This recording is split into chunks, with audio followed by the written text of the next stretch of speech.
আপনি যত বেশি ম্যাচুরড হবেন তত বেশি সঙ্গ ত্যাগ করবেন।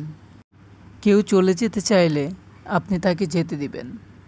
কান্নাকাটি করে আগের মতো আর আটকে রাখতে চাইবেন না।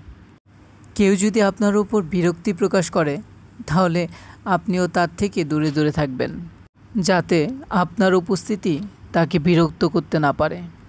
কেউ আপনাকে খারাপ কিছু বললে তার প্রতি উত্তর করার আগে আপনি চুপ করে হেঁটে চলে যাবেন। মন্দ কথায় মুচকি হাসবেন। ভালোবাসার বদলে অবহেলা পেলেও আপনি তার সাথে দ্বিতীয়বার তর্ক করতে যাবেন না। ভালোবেসে হেরে গেলে হয়তো বা চুপটি করে সেখান থেকে চলে আসবেন। আপনার মনে যত দুঃখ কষ্ট আগে অন্যের কাছে প্রকাশ করতে চাইলেও এই যে ম্যাচুরিটি শব্দটা আছে, এটি অতিক্রম করে গেলেই আপনি আর কাউকে কিচ্ছু বলতে চাইবেন না। চুপচাপ নিজের কষ্ট নিজের কাছে রেখেই জীবনযাপন করতে চাইবেন।